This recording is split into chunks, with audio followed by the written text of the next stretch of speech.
छात्रों, आज हम आपके लिए ये वास्तविक संख्याओं से संबंधित कुछ घातांक नियम लेके आए हैं। ये वास्तविक संख्या हैं, वो परमेय संख्या भी हो सकती हैं, अपरमेय संख्या भी हो सकती हैं। परमेय संख्या माने जो आपकी पूर्ण संख्या है या जिनको हम P/Q के रूप में लिख सकते हैं। अपरमेय संख्याएं जिनको हम P/Q के रूप में नहीं लिख सकते हैं, उन संख्याओं के लिए हम घातांक नियमों का प्रयोग करेंगे। तो ये बहुत ही महत्वपूर्ण अध्याय है 9th क्लास के लिए, और इस पे आधारित 1.6 एक्सरसाइज भी हम आप कराएंगे। तो नियम देखिए पहले। तो पहला नियम है, अगर समान आधार हों, आधार कैसी हों, समान हों, समान आधार, घातांक नियम तभी लागू होंगे जब इनका आधार समान होता है। तो यहाँ पर दोनों ही a हैं, इनका समान आधार है और एक पे घात p है और एक पे घात q है, और इन दोनों गुणा कराया जाए तो ये दोनों घातें आपस में जुड़ जाएंगी। जैसे कि अगर 2 की घात 3 और 2 की घात 4 है तो इसका मान हो जाएगा 2 की घात 4 + 3 अर्थात 2 की घात 7। या और एग्जाम ले सकते हैं, जैसे 17 की घात 5 गुणा 17 की घात 8 है, तो इन दोनों को जोड़ दिया जाएगा। 5 + 8 = 17 की घात, ये हो जाएगा 8 और 5 13। तो ये सब पहले नियम पे आधारित हैं, जैसे हम घातें आपस में जुड़ जाती हैं। दूसरा नियम है कि अगर किसी परमेय संख्या पर घात है, किसी वास्तविक संख्या पर घात है और उस पर एक और घात लगी हुई है, तो इन घातों का आपस में गुणा हो जाएगा। जैसे a पे घात p है, फिर उस पे घात सवरे पे q चढ़ा दी गई है, तो ये पूरी घात हो जाएगी a की घात p × q। जैसे कि अगर 2 की घात 3 है और उस पर हमने 4 चढ़ा दिए, तो ये हो जाएगा 2 की घात 4 गुणा 3 अर्थात 2 की घात 12। अगर भाग में है, ये गुणा में है और ये भाग में है, a की घात p और a की घात q, इन दोनों का भाग कराया गया है, तो भाग में घातें घटती हैं, गुणा में घातें जुड़ती हैं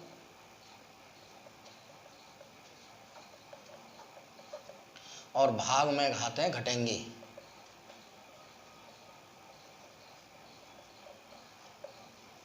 ठीक है साहब। इसी प्रकार अब यहाँ पर हम देख रहे हैं कि दोनों के आधार तो अलग अलग हैं लेकिन घात समान है।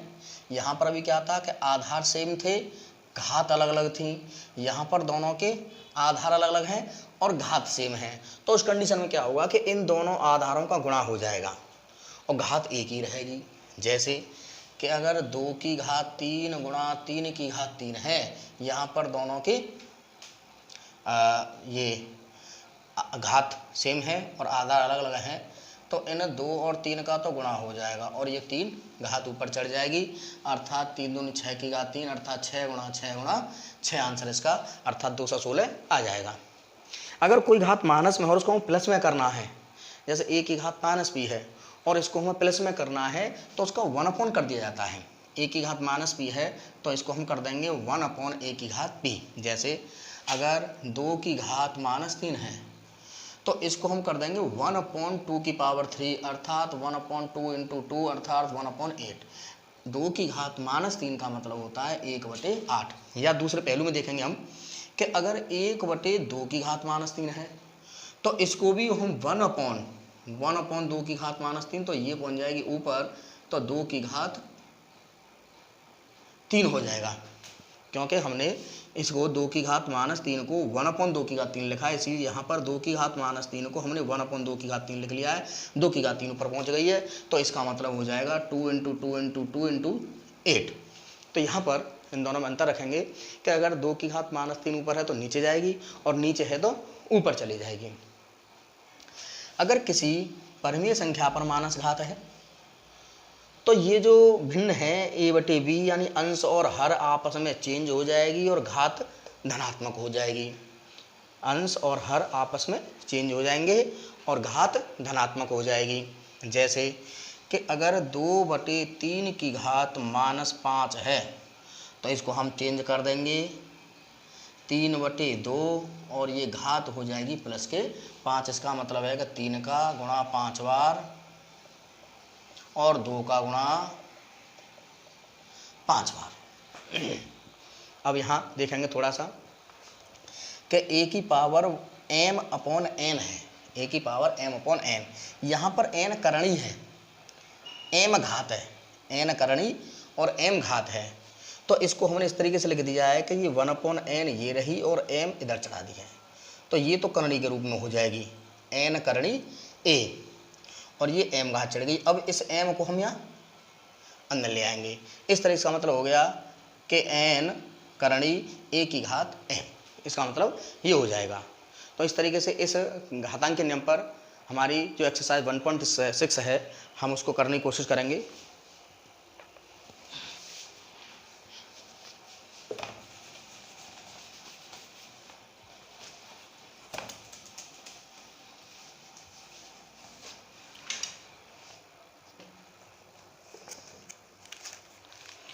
पहले कुछ एग्जाम्पल देख लेते हैं।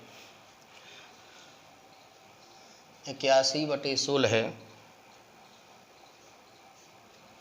की पावर -3/4 इंटू 9/25 पे पावर 3/2 डिवाइड 5/2 की पावर -3। अब इन सभी घातांक नियमों का प्रयोग करते हुए वाले और हम यहाँ पे इनको हल करेंगे। पहली बात कि इस माइनस में है तो हमारा ये वाला नियम लगेगा, इसको हम परमेशन के अंश और हर दोनों को चेंज कर देंगे। नियम नंबर 6 16/81 और ये धनात्मक हो जाएगा 3/4 गुणा 9/25 डिवाइड, अब ये जो है 5/2 क्योंकि हम माइनस घात है तो 2/5 करके यहाँ पर घात हो जाएगी प्लस के 3। इसको हम लिख सकते हैं 2/3 की घात 4, ये 16 को 2 की घात 4 और 81 को 3 की घात 4, और ये ऊपर 3/4 लगी हुई है। इसको भी 3/5 की पावर 2 और इंटू 3/2, यहाँ हम भाग की जगह गुणा लगा देंगे तो फिर इसको चेंज कर देंगे, ये 5/2 की घात 3 फिर हो जाएगा भाग की जगह गुणा करने पर, अपने आप नहीं होगा। अगर यहाँ भाग नहीं होता केवल गुणा होता तो फिर हम इसको चेंज नहीं करते, ये 2/5 ही रहता। ये 4 से 4 कट जाएगी तो ये 2/3 की घात 3 रह जाएगा, 2 से 2 कट जाएगी, 3/5 की पावर 3 रह जाएगा और ये 5/2 की पावर। अब इसको आप हल करेंगे तो 2 की पावर 3, 3 की पावर 3, 3 की पावर 3, 5 की पावर 3, 5 की पावर 3, 2 की पावर 3। अब आप देख रहे हैं ये आपका कटेगा, ये आपका कटेगा, ये आपका कटेगा, आंसर आ जाएगा 1। इस तरीके से आंसर आ जाएगा 1। अगला सवाल और देखते हैं। √m² इंटू करणी 6 m² इंटू करणी 3 m²n², एक उदाहरण के तौर पे ले रहे हैं। यहाँ पर जब कोई करणी नहीं लगी हुई है, जैसे यहाँ करणी 6 लगी है, यहाँ करणी 3 लगी है, तो हम इसको अपने आप ही करणी 2 मान लेते हैं। जब करणी कोई लगी हुई नहीं है तो वहाँ पर करणी 2 मानी जाएगी। तो अब इसका मतलब क्या हो गया, m² n² पे 1/2, m² n² पे 1/6, m² n² पे 1/3। अब चूँकि सबके आधार समान हैं, सबका आधार क्या है m² n², घात सब की अलग अलग हैं, तो हम पहले प्रमेय का प्रयोग करेंगे। तो ये m² n² पर घात 1/2, 1/6, 1/3, इसका जो एलसीएम आ जाएगा आपके हिसाब से 6 और भिन्न हो जाएगी हल हो करके ये 1। m² n² 6/6 m² n² 1, तो इसका आंसर m² n² ही आएगा। तो आप इसको सबको नोटबुक में नोट कर लेना। अब एक्सरसाइज 1.6 देखते हैं।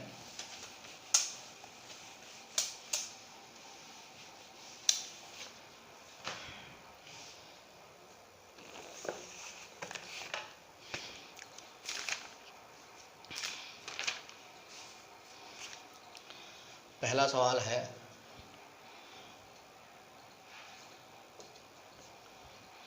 64 की घात 1/2, 32 की घात 1/5 और 125 की घात 1/3। सभी स्टूडेंट्स पे NCERT की बुक खरीद लेना। NCERT की बुक में सारी की सारी एक्सरसाइज होंगी, सारे सवाल होंगे, कहीं भागने की ज़रूरत नहीं है, तो उससे आप सवाल मिला लेना। तो इसमें से कोई एक हल करके देखते हैं। तीसरा,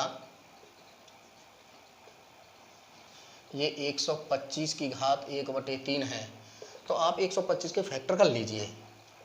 5 × 5 × 5, ये 5 कितनी बार है? 3 बार, तो 5 की घात 3, तो आंसर इसका 5 ही आ जाएगा। इसी प्रकार दूसरा सवाल देखेंगे। 3/2, 32 पे 2/5 और ये है 16 पे 3/4। इस तरीके से आप सवाल देख लेना। ऐसे ही चौथा सवाल और है 125 पे -1/3, स्वयं हल करके देख लेना। जैसे हम तीसरा सवाल देखें, 16 पे 3/4, तो 16 के आप फैक्टर करेंगे। इसको हम लिख सकते हैं 2 की घात 4, 4 से 4, 2 की घात 3, यानी 2 × 2 × उत्तर आ जाएगा 8। इसी प्रकार तीसरा सवाल और है इसका, सो एक्सरसाइज भी खत्म हो जाएगी। पहला है 2 की पावर 2/3 और 1/5। पहले नियम के अनुसार कर लेना, गुणा में घातें जुड़ जाएंगी। दूसरा सवाल 1/3 की पावर 3 और 7, ये नियम पहले से होगा, ये नियम दूसरे से होगा। तीसरा 11 पे पावर 1/2 और 11 पे पावर 1/4, ये नियम जो लिखा हुआ है आपका तीसरे से होगा। भाग में घातें घटती हैं, घातों को घटा लेना इस पे से। चौथा 7 की पावर 1/2 और 8 की पावर 1/2, ये आपका 7 × 8, ये पूरा पहुंच जाएगा 1/2। ये नियम नंबर कौन सा है? देखिए नियम नंबर चौथा है ये। तो इन सवालों को आप हल करना और इसका आप स्क्रीनशॉट खींच लीजिए। सब फेयर पे पूरा लिखना है आपको ये।